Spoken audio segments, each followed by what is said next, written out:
Trump ने कहा था कि ईमानदारी से कहूं तो मेरी पसंदीदा चीज है ईरान का तेल लेना, लेकिन अमेरिका में कुछ बेवकूफ लोग कहते हैं कि आप ऐसा क्यों करना चाहते हैं। ट्रंप ने कहा कि हो सकता है कि हम खार्ग आइलैंड पर कंट्रोल कर लें, इसका मतलब हमें कुछ समय तक वहां रहना पड़ेगा। यानी सीधे सीधे सारा तेल का खेल है। इनको सिर्फ पैसा, तेल, ऐशो आराम, शोहरत चाहिए और उसके लिए इराक में लोगों को मार दो, ईरान में लोगों को मार दो, इनको फर्क नहीं पड़ता। हां, अमली जामा पहना के मारो कि भाई मैं दुनिया के लिए सब कर रहा हूं। अरे जाओ दुनिया के लिए कर। ट्रंप ने खौफनाक प्लान बना रखा है। इसलिए आप देखिए कि ईरान में ग्राउंड पर फौज उतारने की जो बातें चल रही थी वो बातें और पुख्ता होती चली जा रही हैं। ईरान के तेल पर कब्जा करने और यूरेनियम उठाकर लाने के लिए अमेरिकी सैनिक ईरान में घुस सकते हैं कहा जा रहा है। अमेरिका के 5000 सैनिक खाड़ी देशों में पहुंच चुके हैं।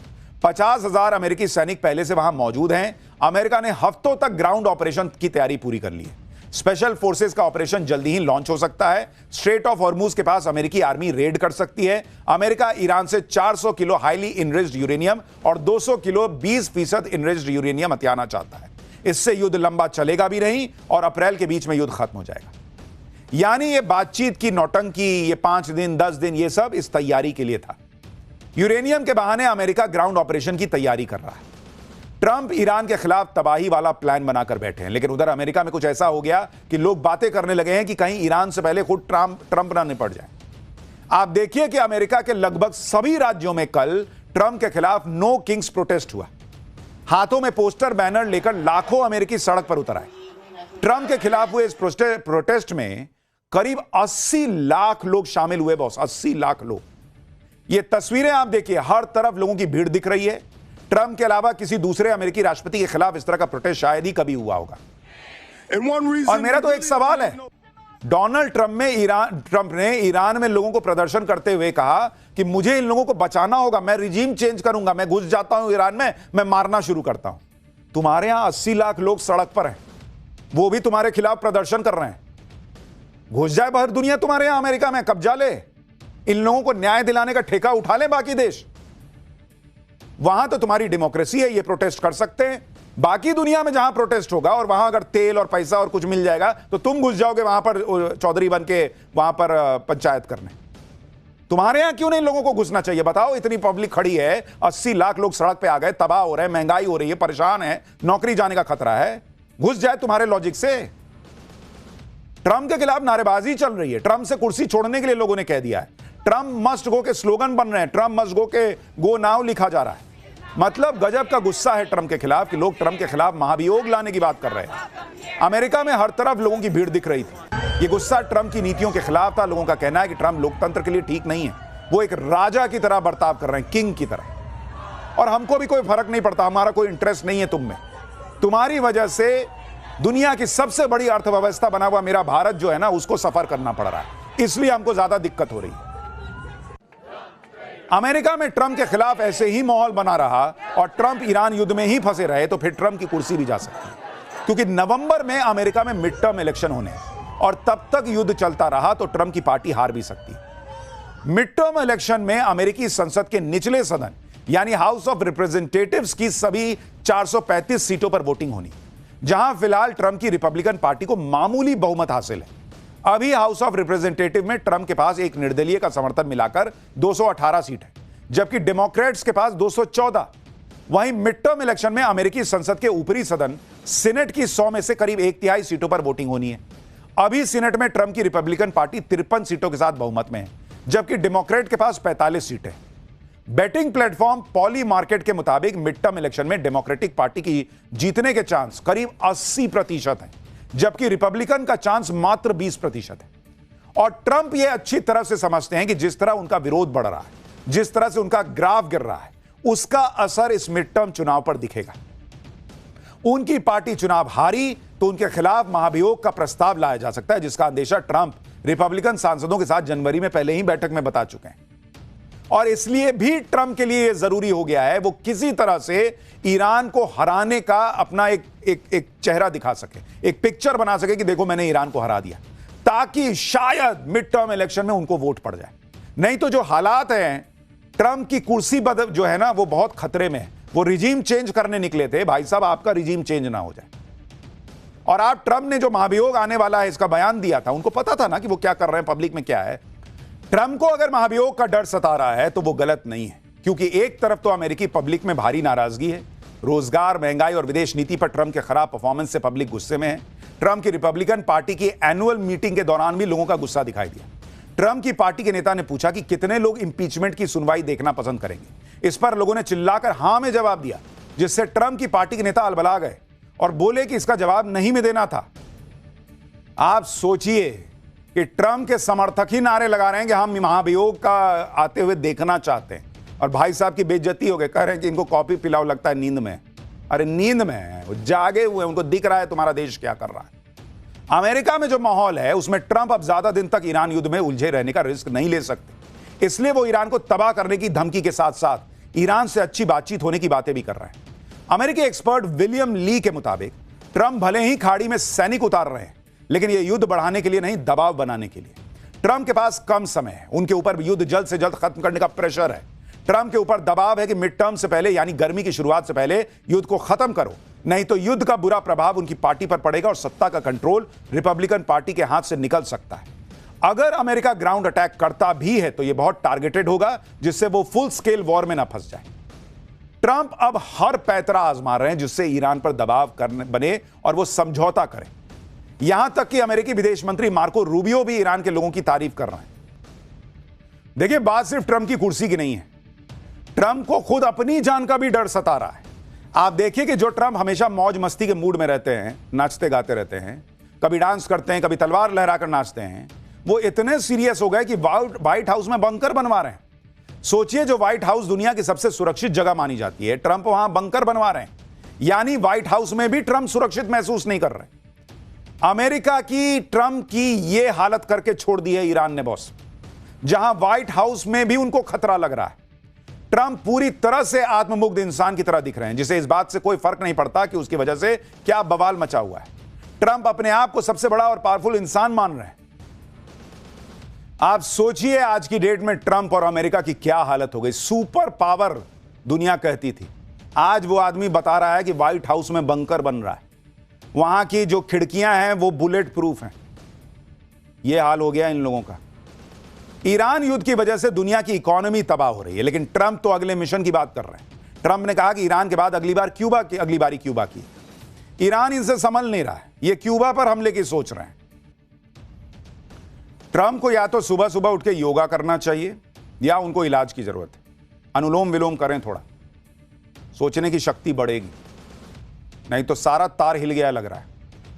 एक युद्ध में दुनिया को फंसा के कह रहे हैं मैं क्यूबा पे चलूंगा अब हमला कर। ट्रंप जिस तरह से क्यूबा और ग्रीनलैंड की बात फिर से करने लगे हैं, उसी को लेकर कुछ लोग कह रहे हैं कि ईरान से निकलने के लिए वो किसी और मोर्चे पर अमेरिका को लगा सकते हैं। लेकिन ईरान से निकलने के लिए ट्रंप के लिए जरूरी है कि ईरान से कोई अच्छी डील तो हो। भाई पब्लिक को कुछ दिखाएंगे तो कि भाई मैंने ईरान के साथ ये डील की या मैंने ये युद्ध सच में जीत लिया है। क्या बोलेंगे कि नहीं मैं निकल आया। ट्रंप की दिक्कत ही यही है कि ईरान अड़ा हुआ है। उसने भी कह दिया है कि वो लड़ता रहेगा, उसने कह दिया कि ट्रंप की शर्तें जायज ही नहीं। ट्रंप ने जो नई धमकी दी है उसका भी ईरान मजाक बना रहा है। ईरान की मीडिया की तरफ से ट्रंप का मजाक उड़ाते हुए कहा गया कि ट्रंप की धमकी पर ईरान ने पॉजिटिव रिस्पांस दिया है, स्ट्रेट ऑफ हॉर्मुज को खोल दिया है, लेकिन सिर्फ 2 चाइनीज तेल के टैंकर्स के लिए। भाई वो इनसे मजे कर रहा है, ईरान मजे ले रहा है इनसे, और ये यहां पैर पटक रहे हैं।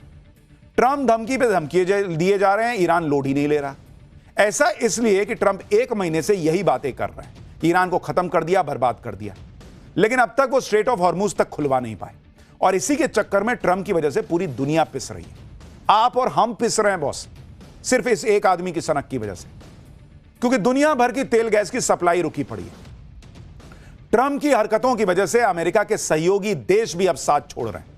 अमेरिका के सहयोगी देश अब ईरान युद्ध से दूरी बना रहे हैं, ट्रंप को डायरेक्ट मैसेज दे रहे हैं कि बॉस तुमने शुरू किया, तुम झेलो, हमको मत बोलो। आप देखिए कि ब्रिटेन ने कह दिया है कि हम अपने सैनिक नहीं भेजेंगे, हमारे लिए देश के लोगों का हित सबसे पहले, इसलिए हम मिडिल ईस्ट के संघर्ष में नहीं उलझ रहे हैं। स्पेन ने कहा है कि ईरान पर हमले के लिए जा रहे किसी भी अमेरिकी विमान को स्पेन से होकर गुजरने की इजाजत ही नहीं है। इटली ने कह दिया है कि हम इस युद्ध का समर्थन नहीं करते हैं। जर्मनी के राजनीतिक दल मांग कर रहे हैं कि अमेरिकी सैनिकों को देश से बाहर करो। यानी हर तरफ डोनाल्ड ट्रंप का विरोध हो रहा है, थू थू हो रही है, छीछा लेदर हो रही है। आप देखिए कि जिस इजराइल के लिए ट्रंप ने ईरान के खिलाफ युद्ध छेड़ दिया, वो इजराइल भी ईरान में ट्रंप के ग्राउंड ऑपरेशन के प्लान से कन्नी काट रहा है। मीडिया रिपोर्ट्स के मुताबिक इजराइल के पीएम बेंजामिन नेतन्याहू ने ईरान के अंदर घुसकर ग्राउंड ऑपरेशन करने से हाथ पीछे खींच लिए हैं। इजरायली मीडिया के मुताबिक यह फैसला देश की अपनी सीमाओं पर सुरक्षा बनाए रखने और दक्षिणी लेबनान में हिजबुल्लाह के खिलाफ अभियान पर फोकस करने की वजह से लिया गया है। हालांकि चर्चा यह भी है कि ईरान की जवाबी तैयारी को देखकर इजरायली सेना ने अपनी रणनीति बदल ली है। यानी इजराइल तक अमेरिका के साथ नहीं घुसना चाहता ईरान के अंदर, और इसीलिए ईरान कह रहा है, जब यह बात चल रही है ना कि अमेरिका के सैनिक घुसेंगे, ईरान बड़ा बड़ा छाप रहा है, वेलकम टू हेल। वो कह रहा है आओ तुम्हारे लिए नरक बना देंगे, तुम्हारा इंतजार कर रहे हैं हम, भूसा भर देंगे तुम्हारे सैनिकों में और तुम्हारे सैनिकों को ताबूत में भर के भेजेंगे। वो वीडियो बना बना के अमेरिका को और बोल रहा है कि आओ ना, बैठे हैं हम तुम्हारे लिए। डोनाल्ड ट्रंप हर बीतते दिन के साथ अकेले पड़ते जा रहे हैं। उधर ईरान अमेरिका पर हमले करता चला जा रहा है, हमला झेल भी रहा है, मार भी खा रहा है, लेकिन मारता भी जा रहा है। सबसे बड़ा झटका ईरान ने तब दिया जब अमेरिकी वायुसेना के अवाक्स प्लेन को फोड़ दिया। सऊदी अरब के प्रिंस सुल्तान एयरबेस पर मिसाइल और ड्रोन अटैक में ईरान ने अमेरिकी वायुसेना की उड़ती आंख माने जाने वाले प्लेन को फोड़ने का दावा किया है, और देखिए कैसे उसके परखच्चे उड़ गए। ईरानी मीडिया की तरफ से जारी तस्वीरों में अमेरिकी वायुसेना के E-3 सेंट्री अवैक्स यानी airborne warning and control system का प्लेन जो है वो बीच से टूटा हुआ नजर आ रहा है। यह कितनी बड़ी बात है इसे आप इस तरह से समझिए कि E-3 सेंट्री प्लेन को अमेरिका के एरियल ऑपरेशन का बैकबोन माना जाता है। E-3 सेंट्री प्लेन अमेरिकी वायुसेना के लिए बैटल ग्राउंड में हवा में उड़ते हुए कंट्रोल एंड कमांड सेंटर की तरह काम करता है। इसके पिछले हिस्से में लगा बड़ा घूमता हुआ रडार डोम इस प्लेन की खास पहचान है, जिसकी मदद से यह 360 डिग्री यानी चारों तरफ नजर रखता है। यह प्लेन करीब 400 किलोमीटर के दायरे में खतरों की निगरानी कर सकता है और एक बार में 600 से ज्यादा टारगेट्स को पता लगाने और उन्हें ट्रैक करने का दम रखता है। E-3 Sentry plane real time में विमानों, मिसाइलों और ड्रोन जैसे खतरों का पता लगाकर इंटरसेप्ट मिशंस को जरूरी जानकारी भेजता है। इसकी कीमत $700 मिलियन यानी करीब 6,500 करोड़ रुपए से ज्यादा पड़ती है। और ईरान दावा कर रहा है कि मैंने उसको फोड़ दिया, मतलब ईरान ने उसको फोड़ दिया। यानी डोनाल्ड ट्रंप और अमेरिका की सिर्फ इकोनॉमी को नुकसान नहीं हो रहा, अमेरिका की सुपर पावर वाली छवि की धज्जियां उड़ रही हैं। ईरान के हमले में E-3 सेंट्री प्लेन का तबाह हो जाना अमेरिका के लिए इसलिए भी बड़ा झटका माना जा रहा है क्योंकि अमेरिकी वायुसेना के पास ऐसे सिर्फ 15 से 16 प्लेन बचे हैं, जिसमें से अमेरिका ने 6 प्लेन खाड़ी देशों में तैनात कर रखे थे। एक E-3 सेंट्री अवाक्स के तबाह होने का मतलब है खाड़ी देशों में अवाक्स की तैनाती को 16% का नुकसान होगा। इससे अमेरिका बेस पर खतरा और ज्यादा बढ़ जाएगा। अमेरिकी सेना के लिए झटका इसलिए भी हैरान करने वाला है क्योंकि प्रिंस सुल्तान एयरबेस की सिक्योरिटी के लिए अमेरिकी एयर डिफेंस सिस्टम थार्ड और पैट्रियट तैनात किए गए। उसके बावजूद इसको फोड़ दिया ईरान ने। और आप सोचिए अमेरिका के हथियार कौन खरीदेगा? आर्म्स लॉबी का क्या होगा? उनका तो दिल बैठा जा रहा होगा, क्योंकि दुनिया पूछेगी कि एक बात बताओ, तुम और इजराइल मिल के लड़ रहे थे ना, उधर तो वो अकेला था। इनफैक्ट तुम, इजराइल और खाड़ी के सारे देश जो तुमको सपोर्ट कर रहे थे सब मिलके लड़ रहे थे ना, और उसने अकेला तुम्हारा फोड़ दिया। तो कौन बात के तुम्हारे हथियार, कौन बात के तुम्हारे सैनिक, कौन बात का तुम्हारा फाइटर जेट और फाइटर पायलट? पब्लिक का दुनिया कहेगी जाओ भारत से सीखो, भारत के सैनिकों से सीखो क्या होता है जज्बा, क्या होता है हुनर, सुपर पावर। हजारों करोड़ के विमानों को ईरान मार रहा है, अमेरिका का तगड़ा नुकसान हो रहा है। उधर ईरान के साथ उसके सहयोगी भी अमेरिकी ठिकानों पर अब हमले कर रहे हैं। बगदाद में इराकी रेजिस्टेंस फाइटर्स ने अमेरिकी आर्मी के बेस पर हमला किया है। ये वो लड़ाके हैं जो ईरान का समर्थन करते हैं। बगदाद का विक्टोरिया बेस अमेरिकी सेना इस्तेमाल करती है। विक्टोरिया बेस पर इराकी रेजिस्टेंस फाइटर ने ड्रोन से हमला किया। हमले के बाद बेस से आग की लपटें उठती हुई दिखाई दी। इन हमलों के बीच ईरान युद्ध अब पानी और बिजली तक पहुंच गया है। ट्रंप ने ईरान के पावर इंफ्रास्ट्रक्चर पर 10 दिन के लिए हमलों को टाला है, लेकिन इजराइल मानने को तैयार नहीं है। इजराइल ने ईरान के परमाणु केंद्र इस्फहान पर हमला किया। यही वो जगह है जिसके बारे में अमेरिका और इजराइल दावा करते हैं कि यहां ईरान का न्यूक्लियर प्रोग्राम चल रहा है। इजराइल ने तो ईरान के खोंदाब में हेवी पावर प्लांट पर भी हमला किया। हेवी वाटर प्लांट परमाणु ऊर्जा कार्यक्रम से जुड़े महत्वपूर्ण प्लांट होते हैं। हेवी वाटर मुख्य रूप से परमाणु रिएक्टर्स में न्यूट्रॉन की गति कम करने के लिए इस्तेमाल होते हैं। ईरान के पावर प्लांट पर हमले के बाद तेहरान में ब्लैकआउट हो गया। आप तस्वीरें देखिए, पूरा शहर अंधेरे में है तेहरान। यह सब तब हो रहा है जब ट्रंप ने पावर प्लांट पर हमले रोके हुए हैं। ईरान ने अपने पावर प्लांट पर हमले का इजराइल से जोरदार बदला भी लिया। ईरान ने इजराइल के एक केमिकल प्लांट पर हमला कर दिया। यहीं पर स्टील प्लांट भी है। ईरान के हमले से पूरा प्लांट तबाह हो गया। काला धुआं आसमान में दिख रहा है। इजराइल के केमिकल प्लांट में ईरान के हमले से जहरीली गैस के रिसाव का खतरा खड़ा हो गया। पूरे इलाके को खाली कराया जा रहा है जिससे जहरीले रिसाव से लोगों को बचाया जा सके। ईरान ने कुवैत के वाटर प्लांट पर भी हमला किया, जो कुवैत का सबसे बड़ा डिसैलिनेशन प्लांट है। यानी इजराइल और अमेरिका जिस तरह से हमला कर रहे हैं, ईरान एग्जैक्टली उसी भाषा में पलटवार कर रहा है।